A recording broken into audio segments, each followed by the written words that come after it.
Hello friends, आज हम आपका फिजिक्स का चौथा क्लास पढ़ाएंगे। तो चलिए देखते हैं। प्रकाश का अपवर्तन। प्रकाश एक माध्यम से दूसरे माध्यम में तिरछा होकर, ये कोई नॉर्मल, आपका मान लीजिए कोई नॉर्मल है अभिलंब। प्रकाश आया, एक तरफ से प्रकाश आया और दूसरी तरफ निकल गया। तो वही कह रहा है, जब प्रकाश एक माध्यम से दूसरे माध्यम में तिरछा होकर जाता है तो दूसरे माध्यम में इसके संचरण की दिशा परिवर्तित हो जाती है। इस घटना को प्रकाश का अपवर्तन कहते हैं। प्रकाश के अपवर्तन के कुछ उदाहरण। प्रकाश अपवर्तन के कारण स्विमिंग पूल का तल वास्तविक स्थिति में विस्थापित हुआ प्रतीत होता है। मान लीजिए स्विमिंग पूल, कोई नहाने वाला पूल है, स्विमिंग पूल है, इसमें पानी भरा हुआ है। आप देखते हैं ये जो तल है आपको कुछ उभरा हुआ बहुत नज़दीक दिखाई देता है। ये किसके कारण? प्रकाश का अपवर्तन की वजह से। दूसरा क्या कह रहा है, पानी में आंशिक रूप से डूबी हुई पेंसिल वायु तथा पानी के अंतरपृष्ठ पर टेढ़ी प्रतीत होती है। मान लीजिए कोई ग्लास है, पानी यहाँ तक भरा हुआ है, आप कोई पेंसिल डालते हैं इसमें तो हल्का सा टेढ़ा हुआ प्रतीत होता है। ये आपका दूसरा नियम। तीसरा नियम कह रहा है, कांच के गिलास में पड़े नींबू वास्तविक आकार से बहुत बड़े प्रतीत होते हैं। ये आपका ग्लास हो गया। अगर नींबू इतना छोटा है, इसमें पानी भरा हुआ है, तो आप ग्लास में जब डालेंगे तो वो बड़ा दिखाई देता है। ये क्यों? प्रकाश के अपवर्तन के कारण बड़ा दिखाई देता है। वास्तविक में ये बड़ा नहीं होता, जितना बाहर रहता है उतना अंदर ही रहता है। कह रहा, चौथा कह रहा है, कागज पर लिखे ग्लास होता है जो शीशा, इस लैब में देखने पर ऊपर। चौथा नियम क्या कह रहा है, कागज पर लिखे शब्द ग्लास स्लैब से देखने पर ऊपर उठे हुए प्रतीत होता है। ये कोई मान लीजिए आपका मेज है, ठीक, मेज पे आप कोई चीज़ पेपर पे लिखा हुआ है कोई शब्द, इसके ऊपर अगर हम ग्लास रख देंगे तो ये हमारा जो वर्ड है, शब्द है, ये थोड़ा उभरा हुआ प्रतीत होता है। क्यों? प्रकाश के अपवर्तन के कारण प्रतीत होता है। अब आइए हम आपको दिखाते हैं कांच के आयताकार स्लैब से अपवर्तन।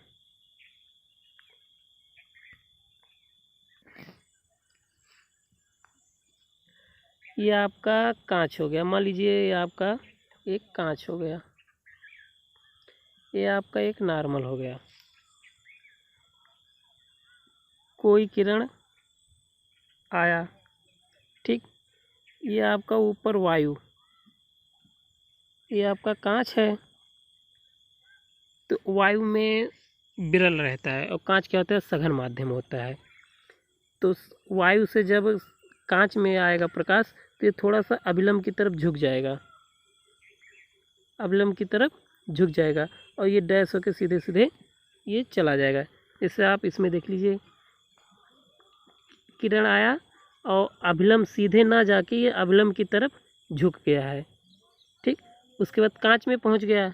अब कांच से जब बाहर जाएगा तो यहाँ देखिए एक नॉर्मल एक है, तो यहाँ से जब कांच से बाहर जा रहा है तो अभिलंब से क्या हो रहा है? थोड़ा दूर हो जा रहा है।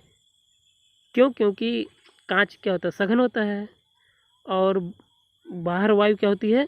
विरल होती है। तो आप ये ऐसे एग्जाम्पल से ये देख लीजिए, अगर हम आपको पानी में दौड़ा रहे हैं तो दौड़ने में आपको प्रॉब्लम होगी, ठीक, लेकिन अगर हम आपको वैसे खाली जगह पे दौड़ाएं तो आप जल्दी दौड़ सकते हैं। प्रकाश अपवर्तन के दो नियम होते हैं। पहला, आपतित किरण, अपवर्तित किरण तथा दोनों माध्यमों को पृथक करने वाली पृष्ठ के आपतन बिंदु अभिलंब एक ही तल में होते हैं। मान लीजिए आपका अभिलंब या आपतित किरण, ये तीनों एक ही बिंदु पर होते हैं। दूसरा नियम, प्रकाश के किसी निश्चित रंग तथा निश्चित माध्यमों के युग्म के लिए आपतन कोण की ज्या तथा अपवर्तन कोण की ज्या का अनुपात स्थिर होता है। इस नियम को स्नेल का नियम कहते हैं। जैसे साइन आई बराबर साइन आई बटे साइन आर बराबर कांस्टेंट यानी स्थिरांक होता है। ठीक, अपवर्तनांक n बराबर माध्यम 1 में प्रकाश की चाल बटे माध्यम 2 में प्रकाश की चाल।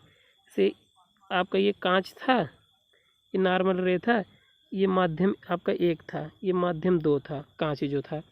तो यहाँ से प्रकाश की चाल और कांच में प्रकाश की चाल कह रहा है माध्यम 1 में प्रकाश की चाल बटे माध्यम 2 में प्रकाश की चाल। ठीक, उसके दूसरा क्या कह रहा है, ये फिर कह रहा है कि n/1। ठीक, मतलब दूसरे से एक में कह रहा माध्यम 2 का 1 के सापेक्ष अपवर्तनांक। तो क्या होगा, n/1 बराबर b1 बटे b2। ठीक, उसके बाद दूसरा क्या कह रहा है, माध्यम 1 का माध्यम 2 के साथ अपवर्तनांक क्या होगा। ठीक, तो n12 बराबर b2 अपान b1। आप याद कर लो, जैसे यहाँ पे 2 1 दिया है तो b ऊपर है 1 और b2 नीचे है, इसमें 1 2 है तो b ऊपर है और b1 नीचे है। ठीक, निरपेक्ष अपवर्तनांक यदि माध्यम 1 में निर्वात या वस्तु है तथा माध्यम 2 का अपवर्तनांक निर्वात के सापेक्ष मान या माध्यम का निरपेक्ष अपवर्तनांक कहलाता है। n बराबर c/v और ये c क्या है, आपका प्रकाश का चाल है। c = 3 × 10⁸ मीटर प्रति सेकंड होता है। कह रहा हीरे का अपवर्तनांक जो होता है वो प्रकाश की चाल का 1/242 गुणा कम होता है। ठीक, अब आइए हम आपको आगे बताते हैं प्रकाश का सघन माध्यम और प्रकाश का विरल माध्यम।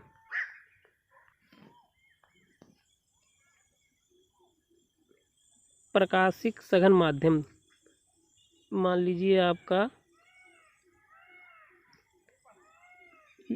ये नॉर्मल हो गया, ये आपका विरल माध्यम है, ये सघन माध्यम है, ये आपका अभिलंब है। यहाँ से देखिए, ये विरल माध्यम, ये सघन माध्यम, ये अभिलंब।